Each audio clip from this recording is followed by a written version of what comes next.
It should be streaming. Yeah. I'm pretty sure The Exorcist is streaming somewhere. Oh, yeah. It's 1973. Now I want to watch it myself. Because now that we're talking about it, Exorcist 1973. Yeah. Hello, and welcome back to the Hello. Real Horror Show podcast. I'm your host, Samantha, joined as always by the Stormy Skies. Hello, listeners. The Exorcist is on Max. So I will try and watch that this weekend. If you're joining us, we just had an off the mic discussion about Exorcist Believer, which we'll have on mic soon because good news, half good news. The writer strike has ended. They've made a deal. They came out on top of the deal. They got, I think, pretty much everything they wanted, which is amazing, especially when it comes to AI. Studios agreed that AI is not a writer. And I just want to make it clear, AI will not get a writing credit and it cannot be used as a writer, as a replacement for writers, which they were going to have to agree to anyway, because Congress has put forth, or not even Congress, but the Copyright Office has said you can't copyright AI written works. So big win. Yeah. And like, I'm anti-AI in replacing writers, but I think it's a cool tool that I think writers should learn to use, not to replace our craft, but just to research, mold ideas. Like, it's coming whether we want it or not, so we might as well get on top of it. Mm-hmm. Yeah, absolutely. So all that's left is studios making a deal with SAG-AFTRA, which I think they're supposed to be meeting soon if they haven't already. And I think we have Drew Barrymore to thank for this, because she decided to continue with her talk show without her writers, or with scab writers at least. And the internet just fucking went in on her. So I think the studio, seeing someone who is generally beloved by the masses just getting fucking decimated, they were like, oh fuck, if they're doing this to Drew Barrymore, what are they gonna fucking do to us? Yeah, better watch yourself. So yeah, we're almost to a point where we can get back to talking about mainstream horror movies comfortably.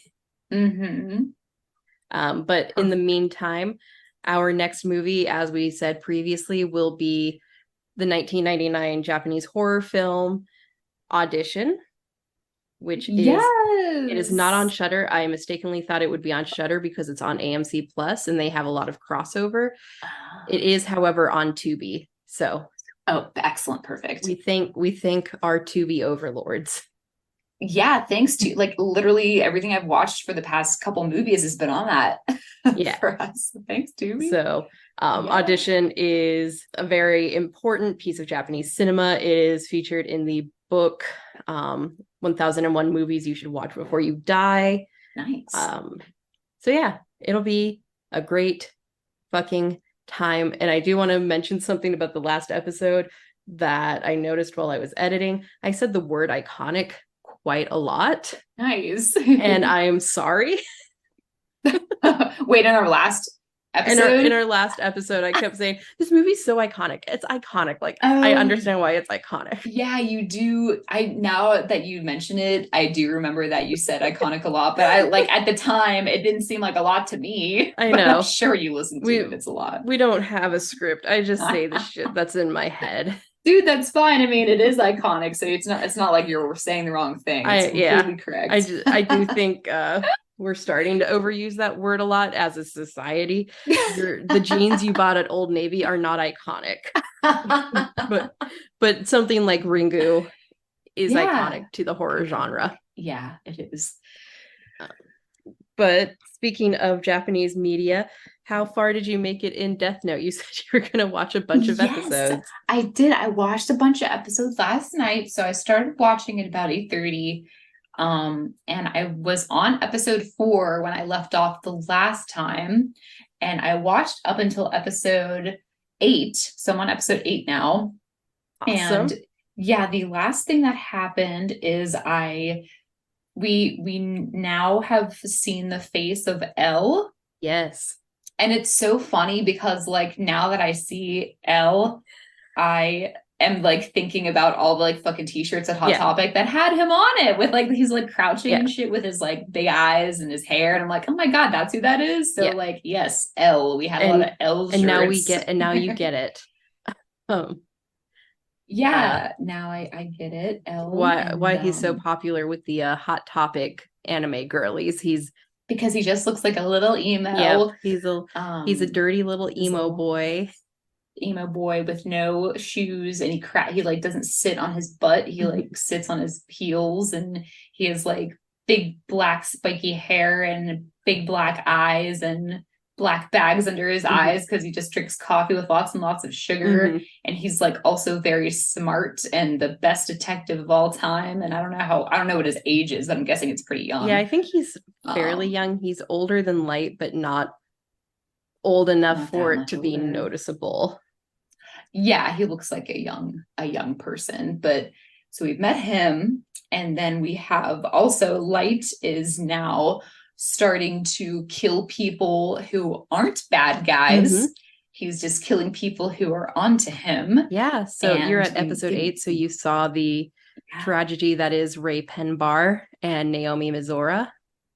Yes, so Ray Penbar. And are they Americans? So are they supposed to be Americans? I believe Ray Penbar is at least born in America, might be half Japanese. Well, I have the wiki open right now. I could see if they mention that. But Naomi is Japanese and she's from Japan. It's mentioned that she tagged along because they were going to use this mission as an excuse to also go visit her family before their wedding. Yes. And so he has killed Ray Penbar, and then he also has killed the girl, Naomi. Yes, according to fandom.com, he is American, though his mother is Japanese. Got it. Okay. Hi, Pepper. Yes, so they are both dead. And I was like, damn, Light. Yeah.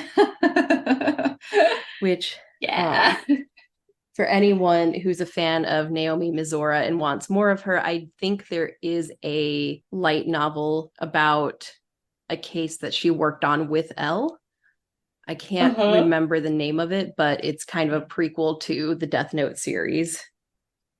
Oh, cool. So yeah, she did talk about working with Elle and stuff. And yeah, so but that happened, and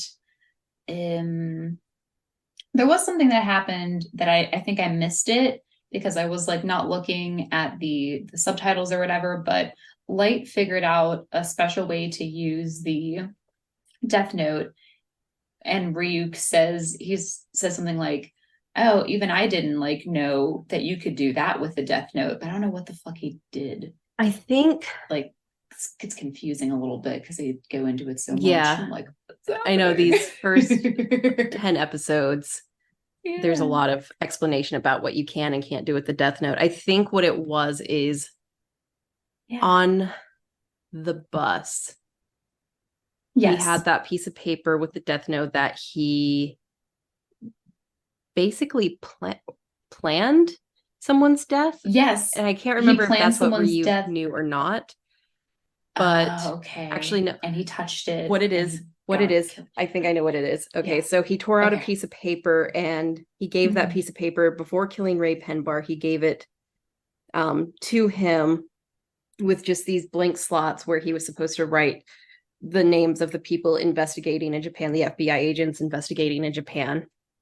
Because in the Death Note, you can write a cause of death and leave the name blank for up to like 19 or 20 days before it becomes invalid. And as long as you write the name with the cause of death before then, it'll happen. Okay. So I think that's what Ryuk is referring to. Okay, interesting. Okay, well, cool. Yeah, so I did see that happen. And that is how he killed all the FBI agents too. Yes. So I'm like, Jesus, there's gonna be nobody left. So we're officially entering the is Light actually a good guy? And the answer has always been no. No. Light is acting like a fucking psychopath. He's officially hit psychopath era, especially with what he did to Naomi.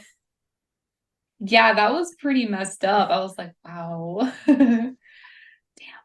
But he is very clever and was able to deceive her at the last minute, Mhm. so he didn't get caught. But also I think he's having like a paranoid moment where he thinks like if someone says something to someone else, he's caught. And I'm just like, I really don't think that anybody would think it's you. You know Yeah. what I mean? Just because he's like the son of the cop. Yeah. So yeah, but we'll see. That's going to be a Yeah. big role or a big part in all of this until we get to episode 25 is his paranoia and trying to constantly stay one step ahead. And I got a Mhm. little further today. I got to episode Okay. 12. So I'll hold on to this note for the next mini show. And when you Okay. get to some of these episodes, it'll make sense why I asked it. Upon rewatch, how Okay. much of the Netflix series You was inspired by the L/Light dynamic? Mm-hmm. Wait, what was the? I'm sorry. Go say it How again. much of the L/Light dynamic inspired the Netflix series You? Because Oh, um, L is I going to make some see. smart tactical decisions that are very Joe like. Uh-huh. So Yeah. honestly, I wouldn't be surprised. It's actually amazing. It's it's happening more frequently now, or at least more openly now.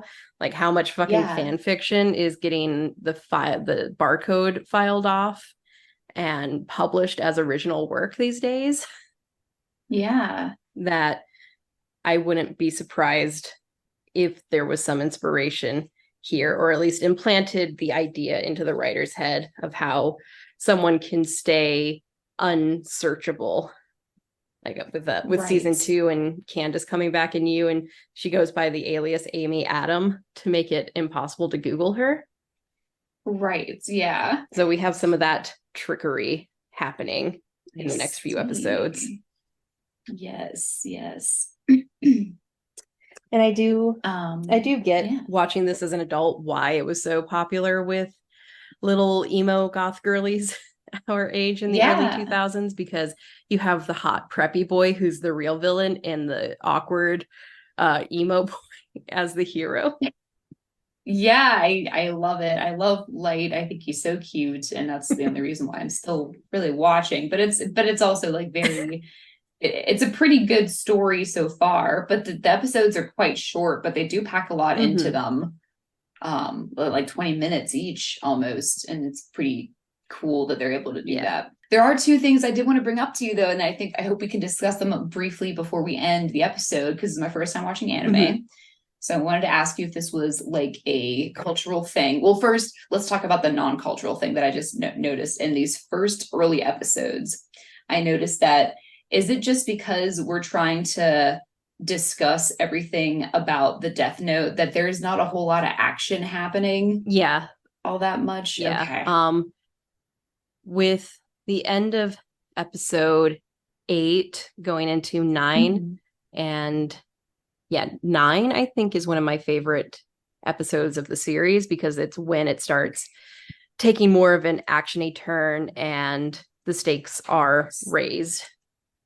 Okay, Yeah. cool. Okay, I'm excited to get that. It's like the next Yeah. episode. So we're getting past the explaining how the Death Note works. We're going to have some more explanation about certain things that Light didn't do with the Death Note that perhaps another character is doing.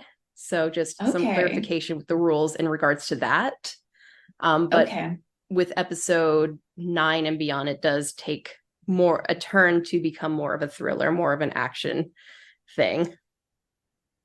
Okay. Got it. Excellent. Okay, cool.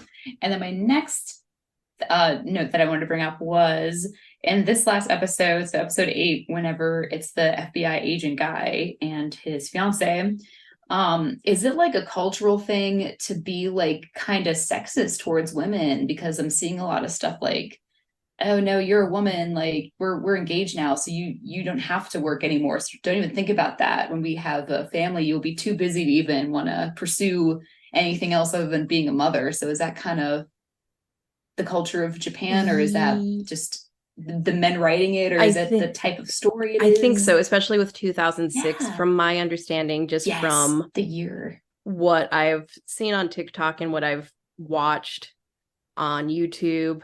It is fairly common. It's probably slowly diminishing like it is everywhere, where traditionally the woman handles the finances of the house, but she's a stay-at-home mother raising the children. So Okay, got it. Since Ray was raised in America, it's kind of eyebrow raising. So I think his character is just sexist. But I do think I do believe Japan still holds kind of that nuclear family idea. And I also mentioned the book I read, Breast and Eggs, which is a Japanese novel where the main character in the second half of the novel wants to have a baby on her own. She doesn't want to have sex. She just wants to do donor conceived birth. And even her women friends are anti her doing it, not for any reason other than that's just not how you do it. You're supposed to get married and have a family with a man. So I do think it is the culture of Japan, and like everything else, it's shifting and changing, and you see a lot of career women now. But yes, for older people in 2006, 2004, when the manga was being released and the anime was being released, it was probably still very prominent in society. Yeah, that's what I figured. And it's like, also, I mean, it's not as that different from like how America was, you know, like a couple decades ago. But like, yeah, that episode, it was like so blatant that I was like, dang, okay. But it was just, and also like, it's because there's not many women. So whenever the women are there, that's kind of what happens. Yeah. Okay, excellent. But no worries. I just wanted to talk about that. Yeah, no, it's a thing. And I mean, yeah, it was a thing in America until fairly recently, when our economy turned into an economy where both partners in a household don't have a choice but to work. Where everybody got to work. That's not what we actually wanted when we wanted the right to work and have our own bank accounts. We wanted the choice to be a dual income household. Right. But yeah, I know in Japan it's still fairly common that's the mindset. Okay, cool. So, but on the bright side, the woman controls the household finances, so they're doing something right over there. They are. I should not be in charge of money. Girls. I'm very bad. No, it's fine. But yeah, go girls. All right, sweet. So that is that. So yeah, apart from that, I will continue to watch the more episodes. I'll try to get through as many as I can every sitting. Yeah. Just so we can get through it. And then I'll also watch Audition on Tubi. And I'm feeling very spooky about that. And hopefully I can like get away from my regular routine and maybe go to the movies. I really want to see Spot 10, like shit. But also I'm the kind of person that's like, well, I have to watch all of the other ones first again, just to refresh myself. But I want to. It's a lot. And if you're going to a Regal, while supplies last, and they probably won't last long because we bitches love our pumpkin spice. They have a pumpkin spice dipping sauce for their churros. Ooh, that sounds delicious. I had it last night was it delicious? It was very good. More caramelly than pumpkin spicy, but still like delicious. Delicious. Yeah, absolutely. And I also like, I'm glad that you brought that up, Sam, because I wanted to like make a note that like, if someone likes pumpkin spice lattes, like that's okay. It's okay to like that. Yeah. Okay. I just want everybody just needs to like what they like. I agree with you. Because I feel like we're still hating on people who like pumpkin spice lattes, and it's like a whole like not a label, but it's almost like a caricature of a person. And every person that likes pumpkin spice has to be like a preppy, crunchy granola person. But actually, me and Sam are hardcore goths. Yeah, we send each other we send each other the pumpkin spice release date, because that's the true harbinger of fall. It doesn't matter if it's still 90 degrees out. When Starbucks announces the date they start serving pumpkin spice, that is when you switch over to your fall wardrobe. I don't care if it's 90 degrees. I don't either, because that's actually that's the date that it happens. So Sam and I are on the same wavelength, and we understand that that's our fall, and we love pumpkin spice lattes, but we also love horror movies. And so I hope people can just try to understand. Yeah. On this topic, quickly before we wrap up, have you gotten the pumpkin muffin that Starbucks always has, the pumpkin cream cheese muffin? I've had that a long time ago, but I haven't had one recently. Have you? I've gotten them recently twice, and I think they're skimping on the cream cheese now. It used to be like a nice little ratio. A lot of it in the middle. A lot of it in the middle. It's like a quarter size now, and I'm very upset about it. Well, shit. That I would be upset too, because like sometimes it's really dense to eat a muffin like that, and so you need that cream. And like I always save my muffin tops for last. I eat the crappy bottom first because it's a little dense and dry, but then you get to the muffin top with that beautiful cream cheese center, and it's delicious. And it's delicious. It's just so small now that it's pointless. It's pointless, and you actually are disappointed and not satisfied with your snack. So yeah. Fuck. Well, thanks, Sam. I'll probably not order one of those when if you can, because they're constantly sold out at my Starbucks. I don't know if it was a wall supplies last thing. They have a baked apple croissant this season, and it is constantly sold out. So if anyone out there can get their hands on one, please tell me how it tastes, because I really liked their they had a plum and cream cheese one for Christmas last year that was delicious. That sounds amazing. I bet the apple one is delicious too, because it's an apple croissant. How can you go wrong? I know. Okay, well, next time I'm at Starbucks, I'm gonna try to get that if it's available, and then I will. I just need to know someone in my life can get one. Yeah, that it's not just like a fever dream and it doesn't actually exist. Yep. No, yeah, I'm gonna try to get one. I'm gonna try Sam. So that's my mission, along with seeing the movies and watching the show. But yeah, it's October, so I feel inspired. Hell yeah. Yeah. Very cool. All right. That's all I have. That's all I have. Cool. Well, bye, listeners. See you next time. Watch Audition. Yeah. Bye. Bye. Bye.